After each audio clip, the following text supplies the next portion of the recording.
ಜನರು ಕೊಟ್ಟಂಥ ತೆರಿಗೆ ಹಾಳು ಮಾಡುವಂಥ ಕೆಲಸ ಆಯಿತು. ಕೇವಲ ಕೇಂದ್ರ ಸರ್ಕಾರವನ್ನು ಟೀಕೆ ಮಾಡೋದು, ಮೋದಿಯವ್ರನ್ನ ಟೀಕೆ ಮಾಡಲಿಕ್ಕೆ ಕರೆದ ಒಂದು ಸದನ. ರಾಮ್ಜಿ ಬಗ್ಗೆ ಚರ್ಚೆನೂ ಸರಿಯಾಗಿ ಆಗಲಿಲ್ಲ. ಅಬಕಾರಿ ಇಲಾಖೆ ಭ್ರಷ್ಟಾಚಾರ ಬಗ್ಗೆನೂ ಯಾವುದೇ ಒಂದು ತಾರ್ಕಿಕ ಅಂತ್ಯಕ್ಕೆ ಬರಲಿಲ್ಲ. ಈ ರೀತಿ ಈ ಅಧಿವೇಶನದ ಅರ್ಥನೇ ಇರಲಿಲ್ಲ. ರಾಜ್ಯಪಾಲರ ಭಾಷಣದ ಇವರು ಬರೆದು ಕೊಟ್ಟಂಗೆ ಅವ್ರು ಓದಬೇಕು ಅನ್ನುವಂಥದ್ದು. ಒಬ್ಬ ಕೇಂದ್ರದ ಪ್ರತಿನಿಧಿ ಆದಂಥ ರಾಜ್ಯಪಾಲರು ಕೇಂದ್ರ ಸರ್ಕಾರವನ್ನು ಟೀಕೆ ಮಾಡಿಸುವಂಥದ್ದು ಒಂದು ಸರ್ಕಾರದ ಒಳ್ಳೆಯ ಲಕ್ಷಣ ಅಲ್ಲ.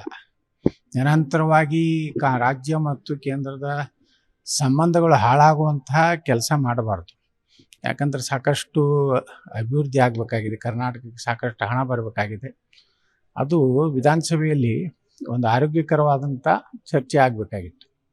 ಅದಾಗದೆ ಒಂದು ರೀತಿ ಈ ಸದನ ಕೇವಲ ಶಾಸಕರ ಒಂದು ಸಂಬಳ ಭತ್ಯೆಗಾಗಿ ಮಾಡಿದಂಥ ಒಂದು ಕಾರ್ಯಕ್ರಮ ಆಯಿತು.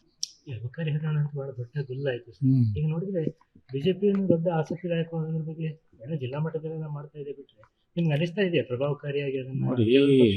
ಬಿಜೆಪಿ ರಾಜ್ಯಾಧ್ಯಕ್ಷರು ಸಂಪೂರ್ಣವಾಗಿ ಈ ಸರ್ಕಾರದ ವೈಫಲ್ಯಗಳನ್ನು ವಿಧಾನಸಭೆಯಲ್ಲೂ ಮಾತಾಡ್ತಾ ಇಲ್ಲ, ಬಹಿರಂಗವಾಗಿಯೂ ಮಾತಾಡ್ತಾ ಇಲ್ಲ.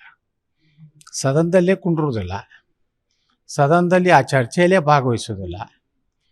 ಮತ್ತು ರಾಜ್ಯಪಾಲರ ವಂದನಾ ನಿರ್ಣಯದಲ್ಲಿ ಕೇಂದ್ರ ಸರ್ಕಾರದ ಗುಣಗಾನ ಮಾಡೋದು ಬಿಟ್ಟು ರಾಜ್ಯ ಸರ್ಕಾರ ಏನು ರಾಮ್ಜಿ ಬಗ್ಗೆ ತಪ್ಪು ಒಂದು ಜನರಲ್ಲಿ ತಪ್ಪು ಮೂಡಿಸುವಂಥ ಕೆಲಸ ಮಾಡಿದ್ರು ಸಹ ಅದನ್ನು ಸಮರ್ಥವಾಗಿ ಇವತ್ತು ವಿಧಾನಸಭೆಯಲ್ಲಿ ಚರ್ಚೆ ಆಗಲಿಲ್ಲ. ಮತ್ತು ವಿರೋಧ ಪಕ್ಷದ ನಾಯಕರು ಪ್ರಯತ್ನ ಮಾಡಿದ್ದಾರೆ ರಾಮ್ಜಿ ಬಗ್ಗೆ ಚರ್ಚೆ ಮಾಡಲಿಕ್ಕೆ. ಆದರೆ ಏನಾಗಿಬಿಟ್ಟಿದೆ, ಇವರೆಲ್ಲ ಏನು ಹೇಳಿದರು, ನಾವು ಈ ಜೋಡಿ ಎತ್ತುಗಳು ಕರ್ನಾಟಕದಲ್ಲಿ ಇಬ್ಬರು ಕೂಡ ಕೆಲಸ ಮಾಡ್ತೀವಿ ಅಂತೇಳಿ. ಆ ರೀತಿ ಬಿ ಜೆ ಪಿಯಲ್ಲಿ ಮೊನ್ನೆ ಅಧಿವೇಶನದಲ್ಲಿ ಎಲ್ಲೋ ನಾನು ಭಾಳ ಉಗ್ರ ಟೀಕೆ ಮಾಡಿದಂದ್ರೆ ನನ್ನೆಲ್ಲ ಫೈಲ್ಗಳನ್ನು ತೆಗೆದಿಡ್ತಾರೆ ಅನ್ನುವಂಥ ಭಯದಿಂದ ಈ ಸದನದಿಂದ ಓಡಿ ಹೋದಂಥದ್ದು ನಾವು ನೋಡಿದೆವು. ಯಾವ ಅಬಕಾರಿ ಹಗರಣದಲ್ಲಿಯೂ ಮಾತಾಡಲಿಲ್ಲ. ರಾಜ್ಯಪಾಲರ ವಂದನಾ ನಿರ್ಣಯದಲ್ಲಿಯೂ ಸಹ ಕಳೆದ ಎರಡೂವರೆ ವರ್ಷದ ಸರ್ಕಾರದ ವೈಫಲ್ಯಗಳ ಬಗ್ಗೆನೂ ಮಾತಾಡಲಿಲ್ಲ. ಮತ್ತು ಯಾವುದೇ ಒಂದು ಹೋರಾಟ ತಾರ್ಕಿಕ ಅಂತ್ಯನೂ ಕಾಣಲಿಲ್ಲ. ಮತ್ತು ಇದರ ಒಂದು ಲಾಭ ಪಡೆದು ಇವರ ವೈಫಲ್ಯವನ್ನು ಪಡೆದು ಆಡಳಿತ ಪಕ್ಷ ಅದರ ಯಾವುದೇ ನಮಗೇನೂ ಆಗಿಲ್ಲ ಅನ್ನೋ ರೀತಿಯಲ್ಲಿ ವರ್ತನೆ ಮಾಡೋದು. ಜನರು ಕೊಟ್ಟಂಥ ತೆರಿಗೆ ಹಾಳು ಮಾಡುವಂಥ ಕೆಲಸ ಆಯಿತು. ಕೇವಲ ಕೇಂದ್ರ ಸರ್ಕಾರವನ್ನು ಟೀಕೆ ಮಾಡೋದು, ಮೋದಿಯವ್ರನ್ನ ಟೀಕೆ ಮಾಡಲಿಕ್ಕೆ ಕರೆದ ಒಂದು ಸದನ. ರಾಮ್ಜಿ ಬಗ್ಗೆ ಚರ್ಚೆನೂ ಸರಿಯಾಗಿ ಆಗಲಿಲ್ಲ. ಅಬಕಾರಿ ಇಲಾಖೆ ಭ್ರಷ್ಟಾಚಾರ ಬಗ್ಗೆನೂ ಯಾವುದೇ ಒಂದು ತಾರ್ಕಿಕ ಅಂತ್ಯಕ್ಕೆ ಬರಲಿಲ್ಲ. ಈ ರೀತಿ ಈ ಅಧಿವೇಶನದ ಅರ್ಥನೇ ಇರಲಿಲ್ಲ. ರಾಜ್ಯಪಾಲರ ಭಾಷಣದ ಇವರು ಬರೆದು ಕೊಟ್ಟಂಗೆ ಅವ್ರು ಓದಬೇಕು ಅನ್ನುವಂಥದ್ದು.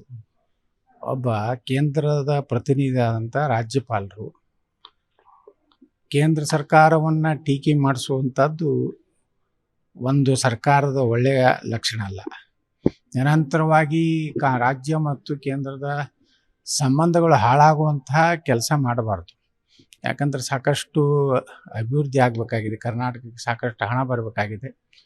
ಅದು ವಿಧಾನಸಭೆಯಲ್ಲಿ ಒಂದು ಆರೋಗ್ಯಕರವಾದಂಥ ಚರ್ಚೆ ಆಗಬೇಕಾಗಿತ್ತು. ಅದಾಗದೆ ಒಂದು ರೀತಿ ಈ ಸದನ ಕೇವಲ ಶಾಸಕರ ಒಂದು ಸಂಬಳ ಭತ್ಯೆಗಾಗಿ ಮಾಡಿದಂಥ ಒಂದು ಕಾರ್ಯಕ್ರಮ ಆಯಿತು.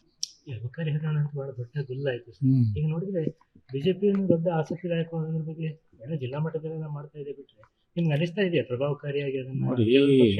ಬಿಜೆಪಿ ರಾಜ್ಯಾಧ್ಯಕ್ಷರು ಸಂಪೂರ್ಣವಾಗಿ ಈ ಸರ್ಕಾರದ ವೈಫಲ್ಯಗಳನ್ನು ವಿಧಾನಸಭೆಯಲ್ಲೂ ಮಾತಾಡ್ತಾ ಇಲ್ಲ, ಬಹಿರಂಗವಾಗಿಯೂ ಮಾತಾಡ್ತಾ ಇಲ್ಲ.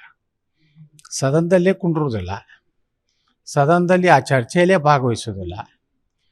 ಮತ್ತು ರಾಜ್ಯಪಾಲರ ವಂದನಾ ನಿರ್ಣಯದಲ್ಲಿ ಕೇಂದ್ರ ಸರ್ಕಾರದ ಗುಣಗಾನ ಮಾಡೋದು ಬಿಟ್ಟು ರಾಜ್ಯ ಸರ್ಕಾರ ಏನು ರಾಮ್ಜಿ ಬಗ್ಗೆ ತಪ್ಪು ಒಂದು ಜನರಲ್ಲಿ ತಪ್ಪು ಮೂಡಿಸುವಂಥ ಕೆಲಸ ಮಾಡಿದ್ರು ಸಹ ಅದನ್ನು ಸಮರ್ಥವಾಗಿ ಇವತ್ತು ವಿಧಾನಸಭೆಯಲ್ಲಿ ಚರ್ಚೆ ಆಗಲಿಲ್ಲ.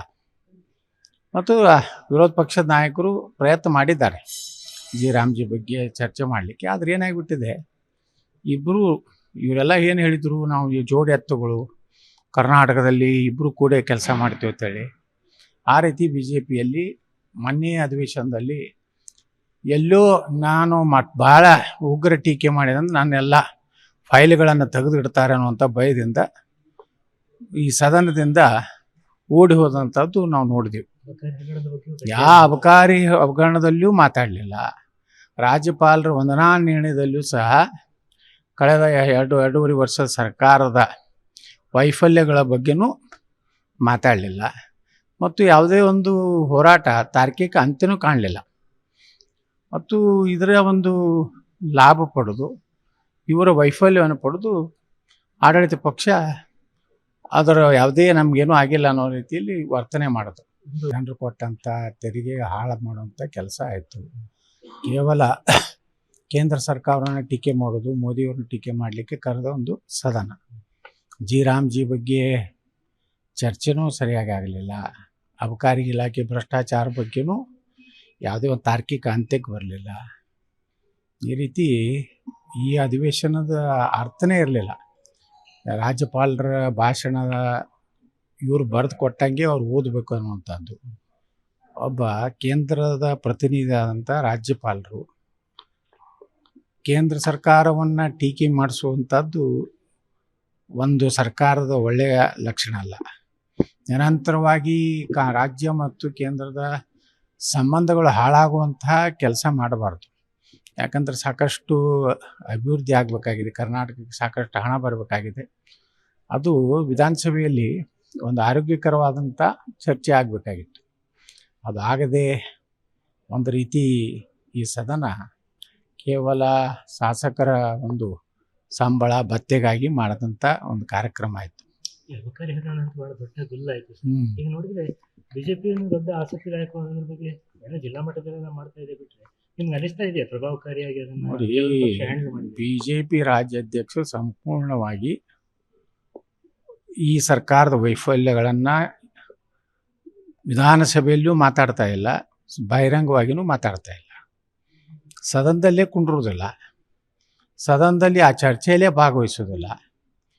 ಮತ್ತು ರಾಜ್ಯಪಾಲರ ವಂದನಾ ನಿರ್ಣಯದಲ್ಲಿ ಕೇಂದ್ರ ಸರ್ಕಾರದ ಗುಣಗಾನ ಮಾಡೋದು ಬಿಟ್ಟು ರಾಜ್ಯ ಸರ್ಕಾರ ಏನು ಜಿ ರಾಮ್ಜಿ ಬಗ್ಗೆ ತಪ್ಪು ಒಂದು ಜನರಲ್ಲಿ ತಪ್ಪು ಮೂಡಿಸುವಂಥ ಕೆಲಸ ಮಾಡಿದ್ರೂ ಸಹ ಅದನ್ನು ಸಮರ್ಥವಾಗಿ ಇವತ್ತು ವಿಧಾನಸಭೆಯಲ್ಲಿ ಚರ್ಚೆ ಆಗಲಿಲ್ಲ. ಮತ್ತು ವಿರೋಧ ಪಕ್ಷದ ನಾಯಕರು ಪ್ರಯತ್ನ ಮಾಡಿದ್ದಾರೆ ಜಿ ರಾಮ್ಜಿ ಬಗ್ಗೆ ಚರ್ಚೆ ಮಾಡಲಿಕ್ಕೆ. ಆದರೆ ಏನಾಗಿಬಿಟ್ಟಿದೆ, ಇವರೆಲ್ಲ ಏನು ಹೇಳಿದರು, ನಾವು ಈ ಜೋಡಿ ಎತ್ತುಗಳು ಕರ್ನಾಟಕದಲ್ಲಿ ಇಬ್ಬರು ಕೂಡ ಕೆಲಸ ಮಾಡ್ತೀವಿ ಅಂತೇಳಿ. ಆ ರೀತಿ ಬಿ ಜೆ ಪಿಯಲ್ಲಿ ಮೊನ್ನೆ ಅಧಿವೇಶನದಲ್ಲಿ ಎಲ್ಲೋ ನಾನು ಭಾಳ ಉಗ್ರ ಟೀಕೆ ಮಾಡಿದಂದ್ರೆ ನನ್ನೆಲ್ಲ ಫೈಲ್ಗಳನ್ನು ತೆಗೆದಿಡ್ತಾರೆ ಅನ್ನುವಂಥ ಭಯದಿಂದ ಈ ಸದನದಿಂದ ಓಡಿ ಹೋದಂಥದ್ದು ನಾವು ನೋಡಿದೆವು. ಯಾವ ಅಬಕಾರಿ ಹಗರಣದಲ್ಲಿಯೂ ಮಾತಾಡಲಿಲ್ಲ. ರಾಜ್ಯಪಾಲರ ವಂದನಾ ನಿರ್ಣಯದಲ್ಲಿಯೂ ಸಹ ಕಳೆದ ಎರಡೂವರೆ ವರ್ಷದ ಸರ್ಕಾರದ ವೈಫಲ್ಯಗಳ ಬಗ್ಗೆನೂ ಮಾತಾಡಲಿಲ್ಲ. ಮತ್ತು ಯಾವುದೇ ಒಂದು ಹೋರಾಟ ತಾರ್ಕಿಕ ಅಂತ್ಯನೂ ಕಾಣಲಿಲ್ಲ.